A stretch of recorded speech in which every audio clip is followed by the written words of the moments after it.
Please recognize the gentleman from New York, Mr. Faso, now for 5 minutes. Thank you, Mr. Chairman. I hadn't thought to ask this question, but I noted in terms of Ms. Calvert's organization that you have over 200 food banks in your organization, and many other local organizations or affiliates.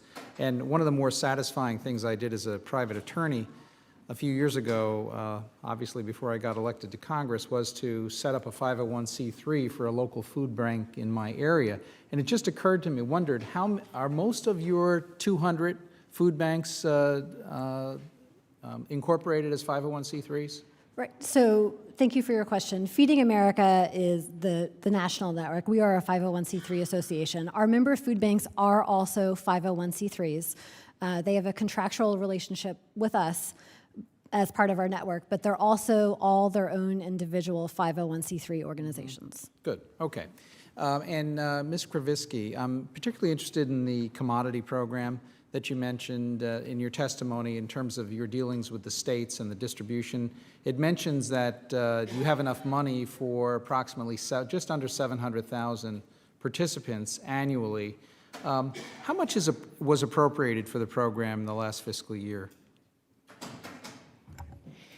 So the last fiscal year, we were provided a total of $222 million.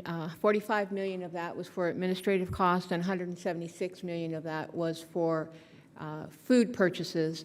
In the ongoing CR, there was a anomaly that provided some additional funding for 2017. So our total funding stream is now up to about 236. And that $45 million that you mentioned for administration, is that at both the federal and state level? No, that goes directly to our state agencies, who turn around and pass it down to the local area agencies. I see. And are you satisfied that that level of administrative spending is appropriate? I think I would turn to Mr. Kubik for that answer, but I would say that it has been a stabilized over many, many years. That's not an amount that has grown over the past 10 years. And is the almost 700,000 participants that you mentioned in your testimony, what do you think the actual need would be out there compared to the 700 who are receiving it? The issue about CSFP is it's neither statewide or nationwide.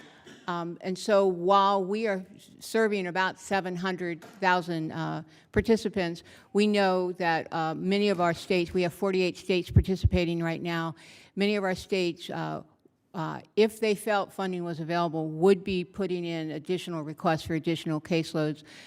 We have been fortunate in that the funding has allowed us to add. We're at that number of 700,000 is up from about 588 just a couple of years ago. So we are seeing, we are able to meet some demands for new states participating. Over the last 2 years, over 9 states have come into the program. They're just getting the program started. We would anticipate those states would need additional caseload as they grow their infrastructure.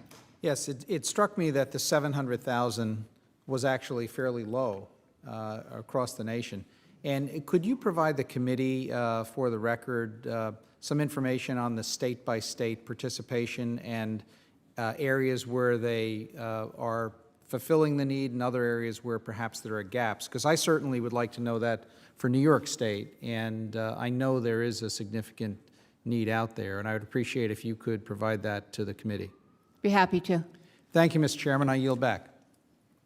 Gentleman yields back.